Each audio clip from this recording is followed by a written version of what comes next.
And నా haters అందరికి ఒకటే చెప్పాలనుకున్న గైస్, నాకు తెలుసు మీ అందరు ఈ స్పీచ్ కోసం వెయిట్ చేస్తున్నారని. And thank you so much. Firstly ఈ ఎట్లా చెప్పాలో నాకు వస్తలేదు, because this is the first time నా 5 years కెరియర్లో ఇట్లా ఒక రికగ్నిషన్కి అవార్డు ఇస్తున్నది. ఈ అవార్డు నా ఒక్కడిది కాదు, మన అందరిది. బికాస్ నాకు ఏదో అరే శరణ్ అనేడు ఒకడు ఉన్నాడు వాడిని పిలిచిద్దాం అని ఇవ్వలేదు. శరణ్ అనేటోడు గూగుల్లో ఇన్ఫ్లుయెన్స్ అయ్యిండు, యూట్యూబ్, ఇన్స్టాగ్రామ్, థ్రెడ్స్ ఇట్లాంటి డిఫరెంట్ ప్లాట్ఫామ్స్లో ఒక ఫాలోయింగ్ ఉంది. సో మనం పిలుద్దాం అని మిమ్మల్ని చూసి నాకు ఇచ్చారు. మీ యొక్క ఫాలో, మీ యొక్క లైక్, మీ యొక్క కమెంట్, మీ యొక్క షేర్ ప్రతిదీ మ్యాండేటరీ మా లాంటి ఇన్ఫ్లుయెన్సెస్కి.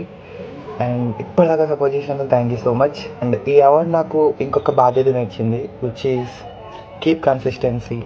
ఇంకా మంచి కాంటెంట్ చేయాలి, ఇంకా నిజాయితీగా ఉండాలని. అండ్ నా హేటర్స్ అందరికి ఒకటే చెప్పాలనుకున్నా, విచ్ ఈస్ అరే నీకు అవసరమా ఇవన్నీ, రీల్స్ చేయడం అవసరమా, చదువుకో ఫస్ట్, ఇవన్నీ చెప్పిన వాళ్ళకి దిస్ ఈజ్ ద ఆన్సర్. అంటే నేను 5 years కష్టపడ్డా వీటి కోసం. నేను కొంతమంది ఫాలోవర్స్ని కలిసిన. సో మీరు ఇచ్చిన సజెషన్స్ని కూడా మైండ్లో పెట్టుకుంటా. ఒకవేళ ఎడ్యుకేషనే ఇంపార్టెంట్ అంటే నేను ఎడ్యుకేషన్ కూడా చేస్తున్నా. Don't know my education backgrounds anything. కాలేజ్కి ఎవ్రీడే వెళ్ళి అండ్ ఈవినింగ్ 5 నుండి 2 దాకా నైట్ వర్క్ చేసుకొని, నైట్ షిఫ్ట్ చేసుకొని, ఇన్స్టాగ్రామ్లో రీల్స్ ఎడిటింగ్ అప్లోడ్ చేసుకుంటా. అండ్ నా స్లీప్ జస్ట్ 4 to 5 hours ఉంటుంది. సో ఇంత హార్డ్ వర్క్కి I think this is a worth. వస్తాయి కదా బ్రో నీకేంటి నువ్వు అందుకే హార్డ్ వర్క్ చేస్తున్నావు అంటే, నాకు ఎర్నింగ్స్ అనేది ఓవర్ నైట్లో రాలేదు.